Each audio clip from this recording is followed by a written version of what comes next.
So at some point, I'll just introduce you.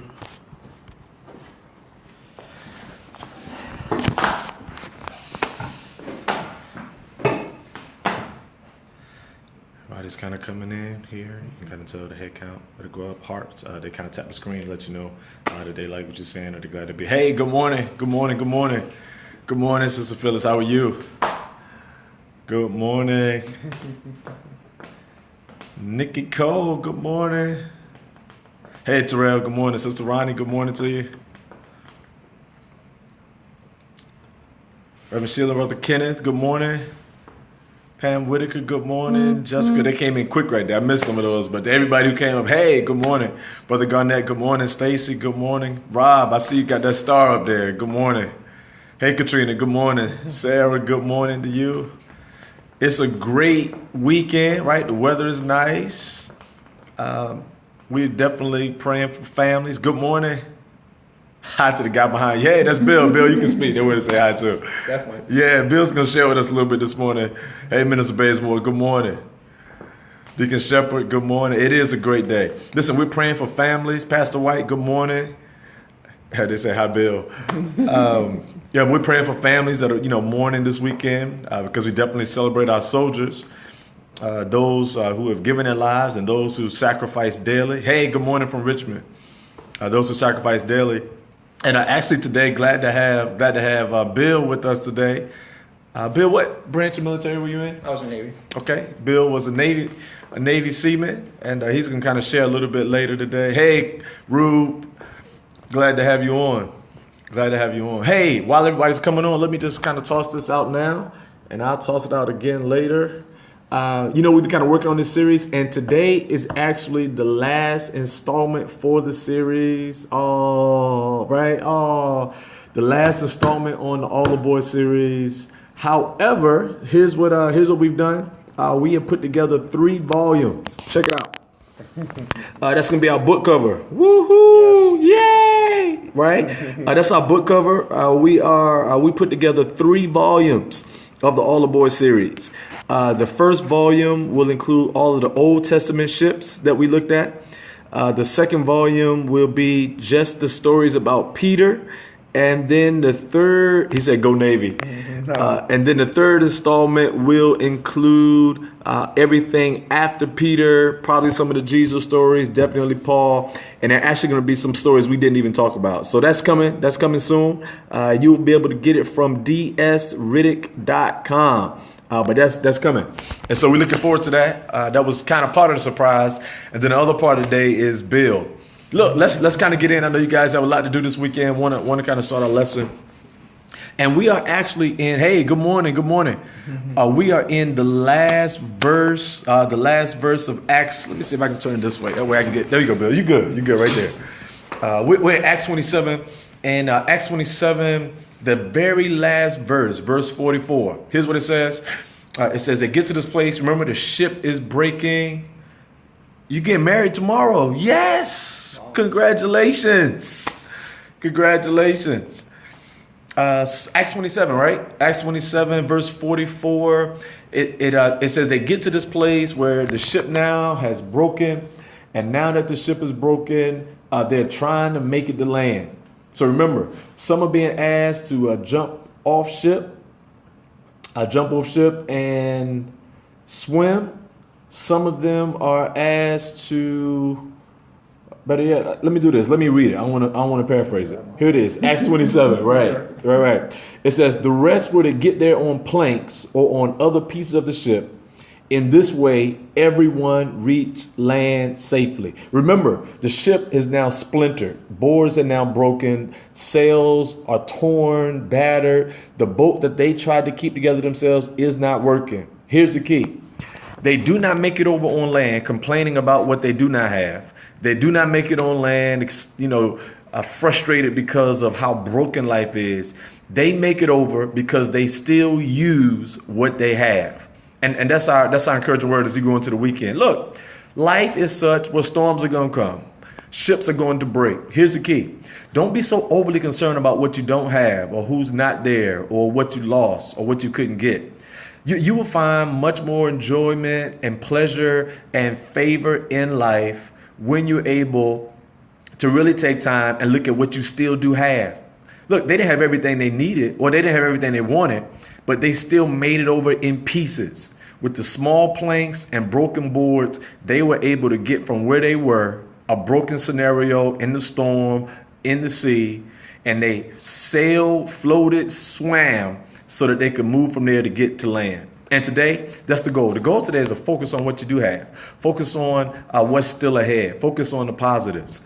And I'm excited today. We're at the Paul D campus in Suffolk. There are a couple of campuses, Suffolk, Franklin, and Smithfield. I'm privileged to be able to teach some classes there. And Bill is one of my students. He's not just this class; he was in a previous class, and he has a very powerful testimony. And so I want to just kind of give him an opportunity to share that, because his testimony really, really goes alongside, of our lesson today. Because no matter what you are experiencing, you can make it over in pieces. Here's Bill.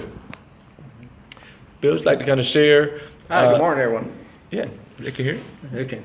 Hopefully they'll be able to see you. Yeah, they can hear you too. No worries. Good. Yeah. Currently, I'm a student at Paul D Camp, finishing my associates with a minor in religion. That way I want to transfer on to a major university for my seminary, I want to be a full-time missionary. And that's after 22 years in the military, numerous combat tours. So hats off to all the veterans out there, and for the family support behind these veterans, especially this Memorial Day weekend. Yeah. Remembering those, because even if you're alive now, you still served and you still left a party behind. Yeah. But on a positive note. Yeah. But part of my testimony now, it's not for me, it's for the Lord. It's for the Lord's testimony, what he's done, actually witnessed in my life.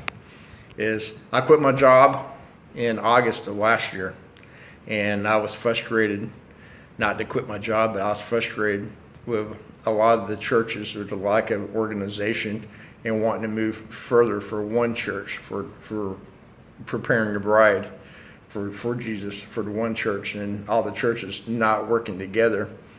And wanting to focus more on being a missionary overseas. I quit my job. That way I can go to full-time college to work and become ordained and be either a minister's assistant, or I'll be working in one capacity. Or even if I'm making a pot of coffee for a pastor, I'll be working somewhere on the streets, being a full-time evangelist.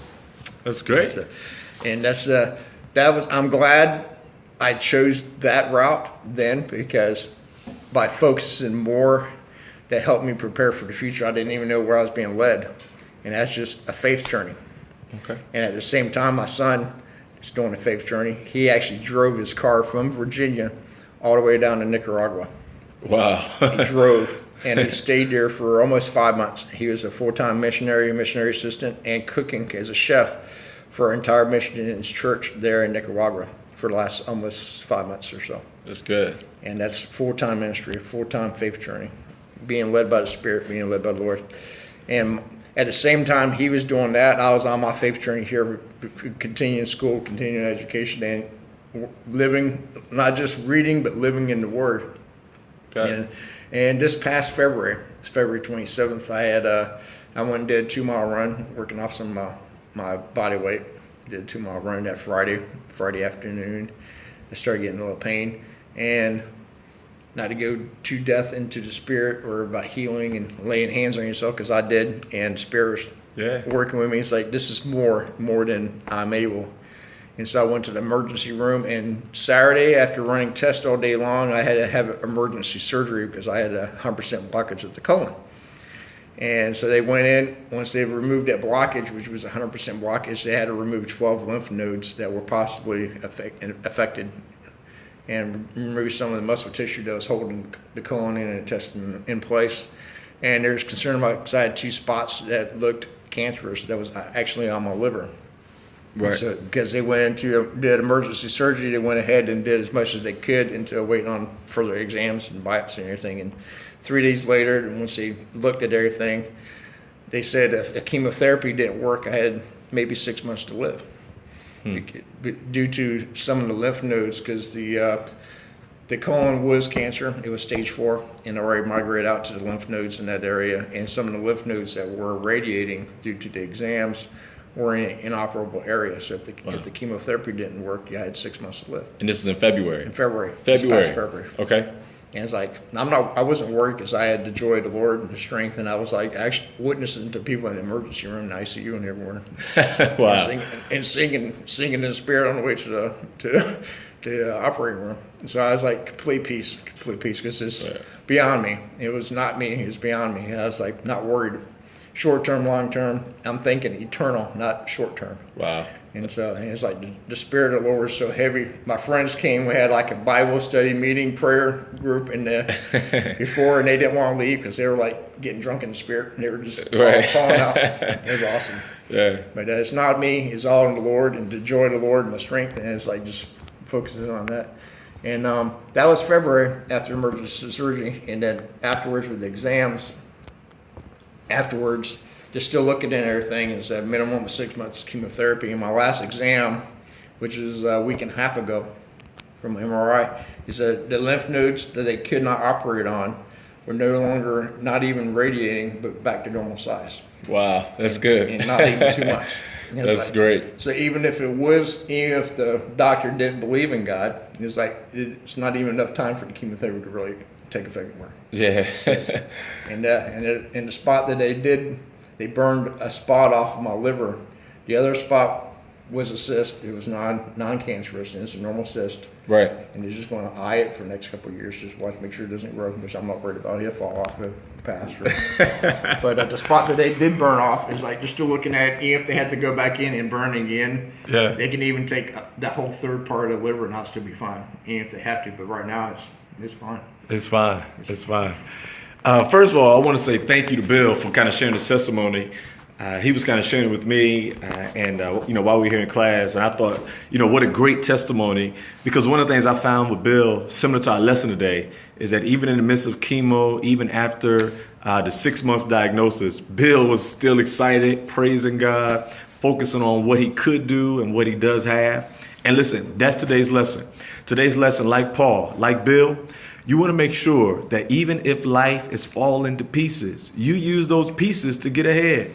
Float to success. Swim to where you have to go. But before it's all over, know that God always has something greater for you than anything that man can do, any disease can present, any illness can bring, any financial dilemma, any relationship rupture. Please understand that when the ship falls apart, you can still keep it together and make it to the other side. Listen, I want to thank you guys. I know we were on a little bit longer today than usual, but I pray that Bill's testimony, and we're praying with Bill for continued healing. We thank him for his testimony today. We thank him for his service. Bill, I want to say thank you so much for your service, as we do all of the military men and women who are on our line today. Please know that you can make it, even if in pieces, because if God said you're going to make it to the other side, then the other side is right around the corner. You guys have a blessed weekend. Be safe this weekend. And listen, while you're out there, why don't you share the gospel? It's a great weekend. You can be with family. You can be with friends. Some of those people are very familiar to you, and they know about your life, but they don't know the Christ who's really guiding your life. Be the light. This is a great weekend. Bill says, be the light. This is the weekend we do it. He, his son, and his wife are all preparing now for missions work. And I think that if we can't travel to the places that they're going, Nicaragua and overseas, we should at least be able to do missions this weekend, particularly on a Memorial Day weekend. Listen, you guys have a blessed day and enjoy the week. Take care. Bill, want to say bye? Praise the Lord. Be blessed, you guys.